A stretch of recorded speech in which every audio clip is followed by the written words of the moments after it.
দেশে নতুন করে চাঁদাবাজি সন্ত্রাস শুরু হয়েছে উল্লেখ করে জাতীয় নাগরিক পার্টির আহ্বায়ক নাহিদ ইসলাম বলেন, এজন্যই কি দেশের মানুষ গণঅভ্যুত্থান করেছিল।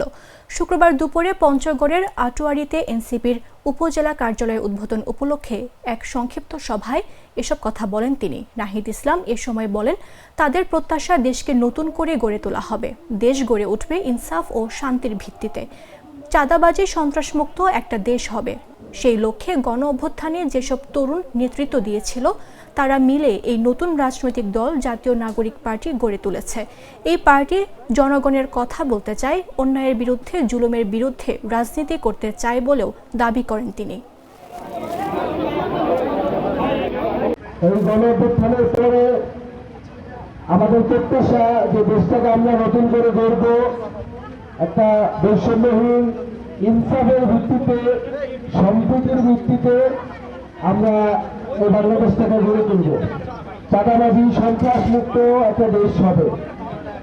এই লক্ষ্যে এই গণঅভ্যুত্থানে যারা যে সকল তরুণরা আমরা নেতৃত্ব দিয়েছিলাম তারা মিলে এই নতুন রাজনৈতিক দল জাতীয় নাগরিক পার্টি, যেই পার্টি আপনার কথা বলতে চায়, সাধারণ জনগণের কথা বলতে চায়, অন্যায়ের বিরুদ্ধে, জুলুমের বিরুদ্ধে, ইনসাফের পক্ষে রাজনীতি করতে চায়। গণঅভ্যুত্থানের পরে, ফ্যাসিস্টের পতনের পরে আবারও নতুন করে চাঁদাবাজি এবং সন্ত্রাস, মাদক ইত্যাদি আবার শুরু হয়েছে।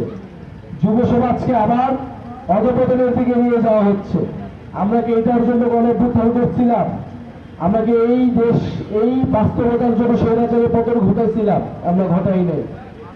আমরা চাই যে বাংলাদেশের প্রত্যেকটি উপজেলা, শুধু আটোয়ারী নয়, প্রত্যেকটি উপজেলায় আমরা সন্ত্রাস মুক্ত, চাঁদাবাজ মুক্ত একটা এলাকা গড়ে তুলব এবং সেই জায়গায় যুব সমাজ সবচেয়ে গুরুত্বপূর্ণ ভূমিকা পালন করবে।